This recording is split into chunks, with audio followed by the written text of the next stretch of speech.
ईश्वर से अनुराग। आपने लोगों को पूजा पाठ करते अथवा भजन कीर्तन या कव्वाली गाते या चुपचाप ईश्वर के नाम का जाप करते हुए देखा होगा। आपने यह भी गौर किया होगा कि उनमें से कुछ तो इतने भाव विभोर हो जाते हैं कि उनकी आंखों में आंसू भर आते हैं।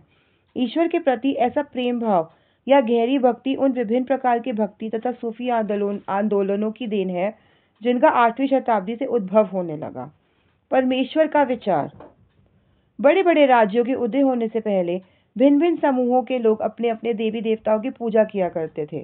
जब लोग नगरों के विकास और व्यापार तथा साम्राज्यों के माध्यम से एक साथ आते गए, तब नए नए विचार विकसित होने लगे।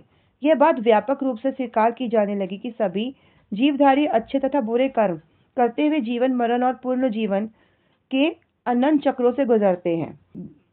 इसी प्रकार यह विचार भी गहरे बैठ गया था कि सभी व्यक्ति जन्म के समय भी एक बराबर नहीं होते हैं। यह मान्यता कि सामाजिक विशेषाधिकार किसी उच्च परिवार अथवा ऊंची जाति में पैदा होने के कारण मिलते हैं, कई पांडित्यपूर्ण ग्रंथों का विषय था। अनेक लोग ऐसे विचारों के कारण बेचैन थे, इसलिए वे बुद्ध तथा जैनों के उपदेशों की ओर उन्मुख हुए, जिसके अनुसार व्यक्तिगत प्रयासों से सामाजिक अंतरों को दूर किया जा सकता है और पुनर्जन्म के चक्र से छुटकारा पाया जा सकता है। कुछ अन्य लोग परमेश्वर संबंधी इस विचार से आकर्षित हुए कि यदि मनुष्य भक्तिभाव से परमेश्वर की शरण में जाए तो परमेश्वर व्यक्ति को इस बंधन से मुक्त कर सकता है। श्रीमद् भागवत गीता में व्यक्त यह विचार सामान्य सन ईस्वी सन की प्रारंभिक शताब्दियों में लोकप्रिय हो गया था। अब ये बॉक्स पढ़ते हैं लेफ्ट हैंड साइड में। भक्ति की शुरुआत। इन्हीं दिनों देवी देवताओं की पूजा का चलन भी शुरू हुआ। बाद में हिंदू धर्म की ये प्रमुख पहचान बन गई। इनमें शिव, विष्णु और दुर्गा जैसी देवी देवता शामिल हैं। इन देवी देवताओं की पूजा भक्ति परंपरा के माध्यम से की जाती है। भक्ति उस समय काफी लोकप्रिय परंपरा बन गई। किसी देवी या देवता के प्रति श्रद्धा को ही भक्ति कहा जाता है। भक्ति का पथ सबके लिए खुला था, चाहे वह धनी हो या गरीब, ऊंची जाति का हो या नीची जाति का, स्त्री हो या पुरुष। भक्ति मार्ग की चर्चा हिंदुओं के पवित्र ग्रंथ भगवद गीता में की गई है। नेक्स्ट पेज देखते हैं। विशुद्ध धार्मिक अनुष्ठानों के माध्यम से शिव, विष्णु तथा दुर्गा को परम देवी देवताओं के रूप में पूजा जाने लगा। साथ साथ भिन्न भिन्न क्षेत्रों में पूजे जाने वाले देवों एवं देवियों को शिव, विष्णु या दुर्गा का रूप माना जाने लगा। इसी प्रक्रिया में स्थानीय मिथक तथा किस्से कहानियां पौराणिक कथाओं के अंग बन गए। पुराणों की पूजा की जिन पद्धतियों की अनुशंसा की गई थी, उन्हें स्थानीय पंथों में भी अपनाया जाने लगा। आगे चलकर पुराणों में भी इस बात का उल्लेख किया गया कि भक्त भले ही किसी भी जाति पाति का हो, वह सच्ची भक्ति से ईश्वर की कृपा प्राप्त कर सकता है। भक्ति की विचारधारा इतनी अधिक लोकप्रिय हो गई कि बौद्धों और जैन मतावलंबियों ने भी इन विश्वासों को अपना लिया। ये देखिए चित्र 1 दक्षिण भारतीय पांडुलिपि से लिया गया भगवद गीता का एक पृष्ठ। नेक्स्ट टॉपिक, दक्षिण भारत में भक्ति, नयानार और अलवार। 7वीं से 9वीं शताब्दियों के बीच को नए धार्मिक आंदोलनों का प्रादुर्भाव हुआ। इन आंदोलनों का नेतृत्व नयनारों शैव संतों और अलवारों वैष्णव संतों ने किया। तो नयनार कौन थे? जो शिव जी को पूजते थे, और अलवार कौन थे? जो विष्णु जी को पूजते थे। ये संत सभी जातियों के थे, जिनमें पुलैया और पनार जैसी अस्पृश्य समझी जाने वाली जातियों के लोग भी शामिल थे। वे बौद्धों और जैनों के कटु आलोचक थे और शिव तथा विष्णु के प्रति सच्चे प्रेम को मुक्ति का मार्ग बताते थे। उन्होंने संगम साहित्य, तमिल साहित्य का प्राचीनतम उदाहरण और सामान्य सन यानी ईस्वी सन की प्रारंभिक शताब्दियों में रचित में समाहित प्यार और शूरवीरता के आदर्शों को अपनाकर भक्ति के मूल्यों में उनका समावेश किया था। नयानार और अलवार घुमक्कड़ साधु संत थे। वे किसी स्थानीय गांव में जाते थे, वहां के स्थानीय देवी देवताओं की प्रशंसा में सुंदर कविताएं रचकर उन्हें संगीतबद्ध कर दिया करते थे। अब ये पिंक बॉक्स पढ़ते हैं, नयानार और अलवार। कुल मिलाकर 63 नयानार ऐसे थे जो कुम्हार, अस्पृश्य कामगार, किसान, शिकारी, सैनिक, ब्राह्मण और मुखिया जैसे अनेक सामाजिक पृष्ठभूमि में पैदा हुए थे। उनमें सर्वाधिक प्रसिद्ध थे अपार, संबदर, सुंदरार और माणिक्यवासकार। उनके गीतों के 2 संकलन हैं, देवरम और तिरुवाचकम। अलवार संख्या में 12 थे। वे भी भिन्न भिन्न प्रकार की पृष्ठभूमि से आए थे। उनमें से सर्वाधिक प्रसिद्ध थे पेरिय अलवार उनकी पुत्री अंडाल, टोडर डिपोदी अलवार और नमालवार। उनके गीत दिव्य प्रबंधों में संकलित हैं। ठीक है। 10वीं से 12वीं सदियों के बीच चोल और पांड्यान राज्यों ने उन अनेक धार्मिक स्थलों पर विशाल मंदिर बनवा दिए जहाँ की संत कवियों ने यात्रा की थी। इस प्रकार भक्ति परंपरा और मंदिर पूजा के बीच गहरे संबंध स्थापित हो गए। यही वह समय था जब उनकी कविताओं का संकलन तैयार किया गया था। इसके अलावा अलवारों तथा नयानार संतों की धार्मिक जीवनियां भी रची गई हैं। धार्मिक जीवनियों का डेफिनेशन है यहाँ पर लेफ्ट हैंड साइड में। धार्मिक जीवनी या संत जीवनी लेखन का मतलब है संतों की जीवनियां लिखना। ओके, तो यहाँ पर आते हैं। आज हम भक्ति परंपरा के इतिहास लेखन में इन जीवनियों का स्रोत के रूप में उपयोग करते हैं। अभी चित्र 2, माणिक्यवासगार की एक कांस्य प्रतिमा। ओके, अब नेक्स्ट येलो बॉक्स पढ़ते हैं, भक्त और भगवान। माणिक्यवासगार की एक रचना। मेरे हार्डमास के इस घृणित पुतले में तुम आए जैसे यह कोई सोने का मंदिर हो। मेरे कृपालु प्रभु, मेरे विशुद्धतम रत्न, तुमने मुझे सांत्वना देकर बचा लिया। तुमने मेरा दुख, मेरा जन्म मृत्यु का कष्ट और माया मोह हर लिया है और मुझे मुक्त कर दिया है। हे ब्रह्मानंद, हे प्रकाशमय, मैंने तुम्हें शरण ली है और मैं तुमसे कभी दूर नहीं हो सकता। कवि ने भगवान के साथ अपने संबंध का कैसे वर्णन किया है? कवि ने ऐसे वर्णन किया है कि वे उनके शरीर में ही, उनके शरीर का एक हिस्सा है, उनके अंदर ही वो बसे हुए हैं। ओके, अब नेक्स्ट पेज पे चलते हैं। दर्शन और भक्ति।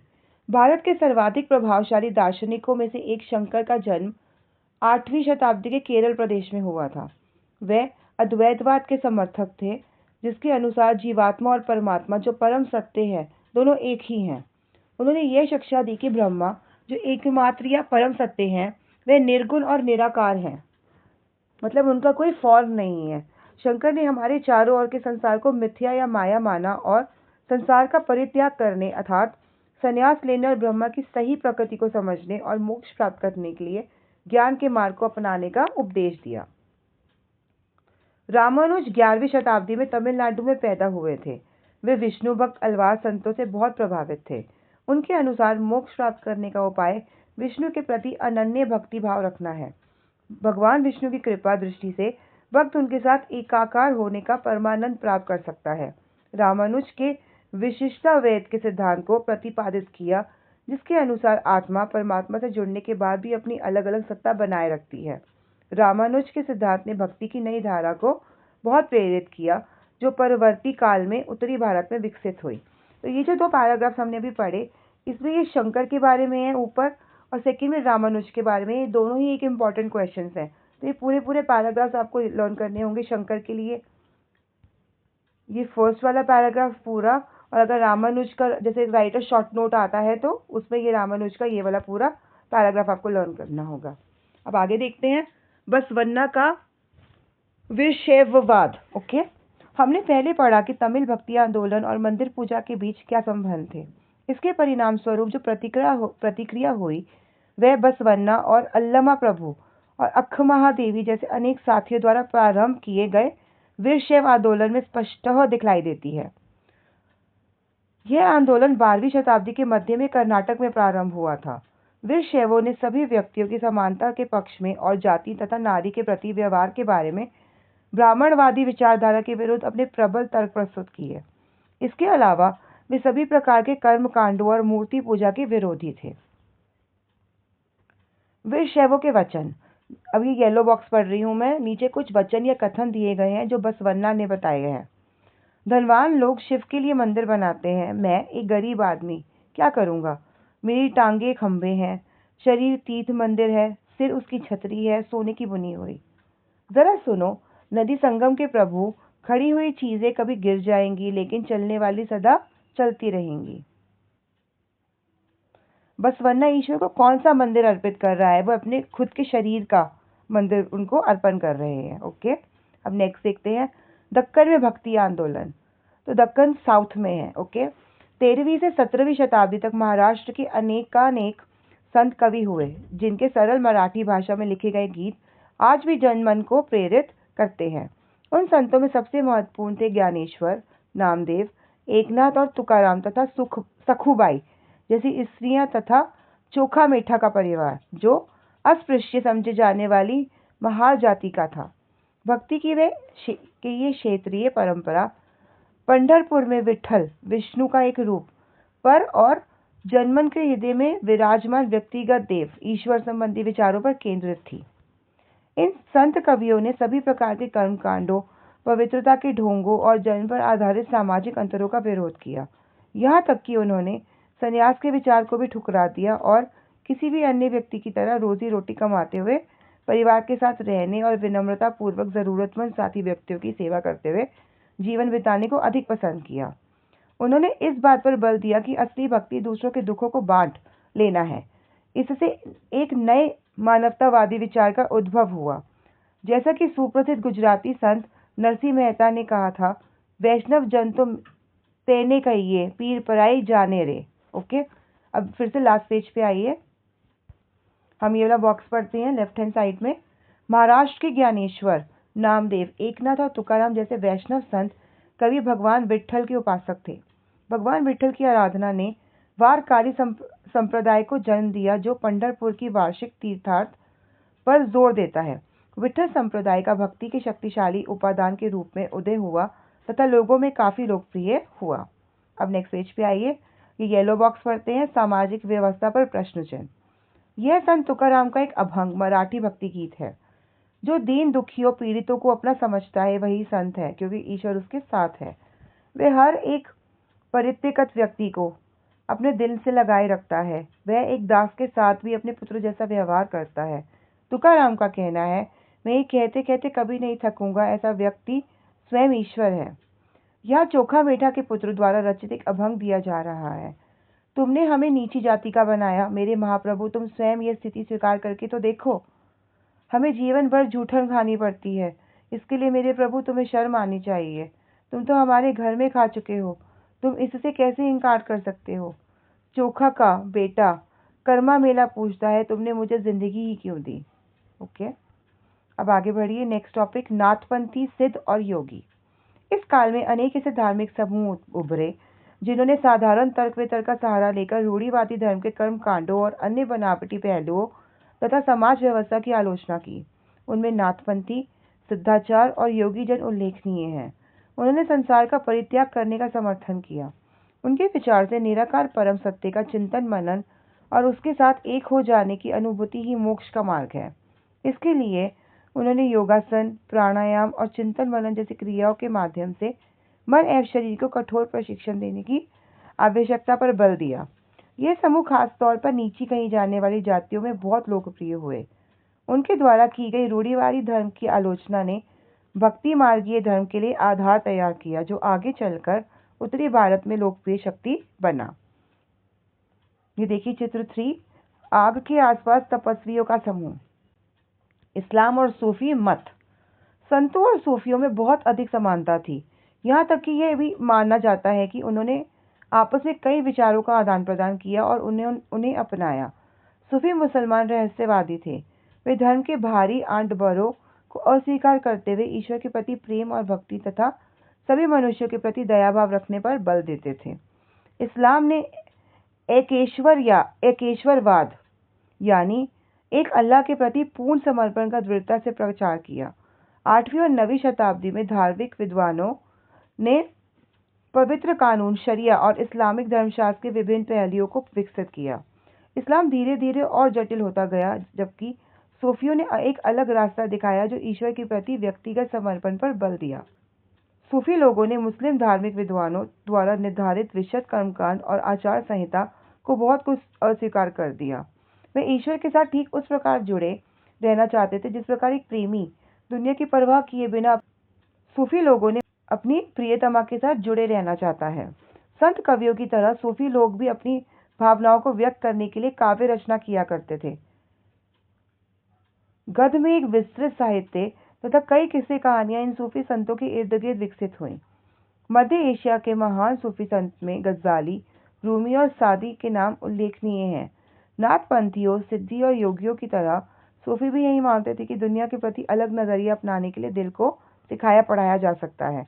उन्होंने किसी औलिया या पीर की देखरेख में जिक्र, नाम का जाप, चिंतन, समा गाना, रक्स नृत्य, नीति चर्चा, सांस पर नियंत्रण आदि के जरिए प्रशिक्षण की विस्तृत रीतियों का विकास किया। इस प्रकार आध्यात्मिक सूफी उस्तादों की पीढ़ियों, सिलसिलाओं या प्रादुर्भाव हुआ। इनमें से हर एक सिलसिला निर्देशों व धार्मिक क्रियाओं का थोड़ा बहुत अलग तरीका अपनाती थी। देखिए चित्र 4, आनंदित सूफी। ये अपनी भक्ति में मग्न है। ओके, ये पढ़ते हैं orange box right hand side में। कश्मीर में 15वीं एवं 16वीं सदियों में सूफीवाद के ऋषि पंथ का उदय हुआ। इस पंथ की स्थापना शेख नूरुद्दीन वली, जिन्हें नंद ऋषि के नाम से भी जाना जाता है, ने की और जिसने कश्मीर के लोगों के जीवन पर गहरा प्रभाव डाला। ऋषि संतों को समर्पित कई स्मारक कश्मीर के कई भागों में पाए जाते हैं। 15वीं एवं 16वीं सदियों में 11वीं शताब्दी से अनेक सूफी जन मध्य एशिया से आकर हिंदुस्तान में बसने लगे थे। दिल्ली सल्तनत की स्थापना के साथ यह प्रक्रिया उस समय और भी मजबूत हो गई जब उपमहाद्वीप के सर्वत्र बड़े बड़े अनेक सूफी केंद्र विकसित हो गए। चिश्ती सिलसिला इन सभी सिलसिलों में से सबसे अधिक प्रभावशाली था। इसमें औलियाओं की एक लंबी परंपरा थी, जैसे अजमेर के ख्वाजा मोइनुद्दीन चिश्ती, दिल्ली के कुतुबुद्दीन बख्तियार काकी, पंजाब के बाबा फरीद, दिल्ली के ख्वाजा निजामुद्दीन औलिया और गुलबर्ग के बंदा नवाज गीसुदराज। सूफी संत अपने खानकाहों की डेफिनेशन ये देखिए लेफ्ट हैंड साइड में। सूफी संस्था जहाँ सूफी संत अक्सर रहते भी हैं। ओके, तो सूफी संत अपने खानकाहों में विशेष बैठकों का आयोजन करते थे, जहाँ सभी प्रकार के भक्तगण, जिनमें शाही घरानों के लोग तथा अभिजात और आम लोग भी शामिल होते थे, इन खानकाहों में आते थे। वे आध्यात्मिक विषयों पर चर्चा करते थे, अपनी दुनियादारी की समस्या को सुलझाने के लिए संतों से आशीर्वाद मांगते थे अथवा संगीत तथा नृत्य के जलसों में ही शामिल होकर चले जाते थे। अक्सर लोग यह समझते थे कि सूफी औलियाओं के पास चमत्कारिक शक्तियां होती हैं, जिनसे आम लोगों को बीमारियों और तकलीफों से छुटकारा मिल सकता है। सूफी संत की दरगाह एक तीर्थ स्थल बन जाता था, जहां सभी ईमान धर्म के लोग हजारों की संख्या में इकट्ठे होते थे। ये देखिए चित्र 6, सभी पृष्ठभूमियों के भक्त सूफी दरगाहों पर जाते हैं। अब नेक्स्ट येलो बॉक्स, मालिक, प्रभु की खोज। जलालुद्दीन रूमी 13वीं सदी का महान सूफी शायर था। वह ईरान का रहने वाला था और उसने फारसी में काव्य रचना की। उसकी कृति का एक उदाहरण प्रस्तुत है। वह ईसाइयों की सूली पर नहीं था। मैं हिंदू मंदिरों में गया, वहां भी उसका कोई नामो निशान नहीं था। न तो वह ऊंचाइयों में मिला, न ही खाइयों में। मैं मक्का के काबा भी गया, वह वहां नहीं था। मैंने उसके बारे में दार्शनिक एविसेना से पूछा, वह एविसेना की पहुंच से परे था। मैंने अपने दिल में झांका, यही उसकी जगह थी, वही मैंने उसे पाया, वह और कहीं नहीं था। तो वो बता रहे कि वह भगवान उनके अंदर ही था। ओके, नेक्स्ट टॉपिक, उत्तर भारत में धार्मिक बदलाव। 13वीं सदी के बाद उत्तरी भारत में भक्ति आंदोलन की एक नई लहर आई। यह एक ऐसा युग था जब इस्लाम, ब्राह्मणवादी हिंदू धर्म, सूफी मत, भक्ति की विभिन्न धाराओं ने और नाथपंथियों, सिद्धों तथा योगियों ने परस्पर एक दूसरे को प्रभावित किया। हमने देखा कि राज्यों का उद्भव हो रहा था। चैप्टर 2, 3, 4 में जब राज्यों का उद्भव हो रहा था और लोग अपने लिए नए नए व्यवसायों और नई नई भूमिकाएं खोज रहे थे, ऐसे लोग विशेष रूप से शिल्पी, कृषक, व्यापारी और मजदूर इन नए संतों के विचारों को सुनने के लिए इकट्ठे हो जाते थे। फिर वे उनका प्रचार करते थे। उनमें से कबीर और बाबा गुरु नानक जैसे कुछ संतों ने सभी आडंबरपूर्ण रूढ़िवादी धर्म को अस्वीकार कर दिया। तुलसीदास और सूरदास जैसे कुछ अन्य संतों ने उस समय विद्यमान विश्वासों तथा पद्धतियों को स्वीकार करते हुए उन्हें सबकी पहुंच में लाने का प्रयत्न किया। तुलसीदास ने ईश्वर को राम के रूप में धारण किया। अवधी, पूर्वी उत्तर प्रदेश की बोली में लिखी गई तुलसीदास की रचना रामचरितमानस उनके भक्तिभाव की अभिव्यक्ति और साहित्यिक कृति दोनों ही दृष्टियों से महत्वपूर्ण है। तो वो आपको क्वेश्चन में पूछ सकते हैं कि तुलसीदास ने किसकी रचना करी थी, तो उन्होंने रामचरितमानस की रचना करी थी। सूरदास श्री कृष्ण के अनन्य भक्त थे। उनकी रचनाएं सूरसागर, सुरसारावल्ली और साहित्य लहरी में संग्रहित है एवं उनके भक्ति भाव को अभिव्यक्त करती है। और ये सूरदास जी की रचनाएं हैं, सूरसागर, सुरसारावल्ली और साहित्य लहरी। ये भी आपको नाम सारे याद करने होंगे। ओके, असम के शंकर देव, पार्वती 15वीं शताब्दी, जो इन्हीं के समकालीन थे, ने विष्णु की भक्ति पर बल दिया और असमीय भाषा में कविताएं तथा नाटक लिखे। उन्होंने ही नामघर, कविता पाठ और प्रार्थना गृह स्थापित करने की पद्धति चलाई, जो आज तक चल रही है। ये देखिए यहाँ पर लेफ्ट हैंड साइड में ये जो बॉक्स है, शंकर देव की भक्ति का सार, एक शरण नाम धर्म, एक सर्वोच्च सत्ता के प्रति समर्पण के नाम से जाना गया। शंकर देव की शिक्षाएं भगवद गीता तथा भागवत पुराण पर आधारित है। उन्होंने ज्ञान के प्रसार के लिए सत्र या मठों की स्थापना को प्रोत्साहित किया। उनकी प्रमुख रचना में कीर्तन घोष शामिल है। और नेक्स्ट पेज पे एक बार ये लास्ट पेज पे आते हैं और चित्र 7 पढ़ते हैं। चैतन्य देव 16वीं शताब्दी के बंगाल के एक भक्ति संत।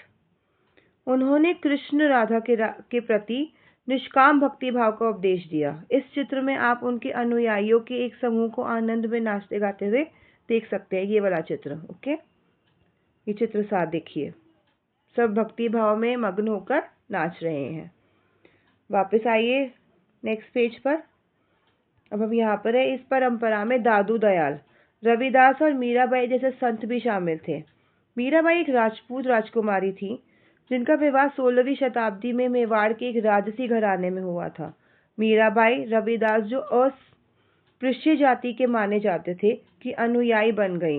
वे कृष्ण के प्रति समर्पित थी और उन्होंने अपने गहरे भक्ति भाव को कई भजनों में अभिव्यक्त किया है।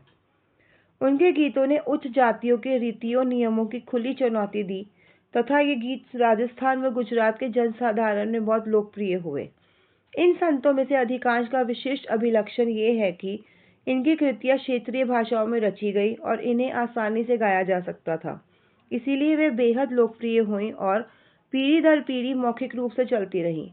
प्राय इन गीतों के प्रसारण में सर्वाधिक निर्धन, सर्वाधिक वंचित समुदाय और महिलाओं की भूमिका रही है। प्रसारण की इस प्रक्रिया में ये सभी लोग अक्सर अपने अनुभव भी जोड़ देते थे। इस तरह आज मिलने वाले गीत संतों की रचनाएं तो हैं ही, साथ साथ उन पीढ़ियों के लोगों की रचनाएं मानी जा सकती हैं जो उन्हें गाया करते थे। वे हमारी जीती जागती इन जन संस्कृति का अंग बन गई हैं। ये देखिए orange box right hand side में। भक्ति संतों का एक महत्वपूर्ण योगदान संगीत के विकास में था।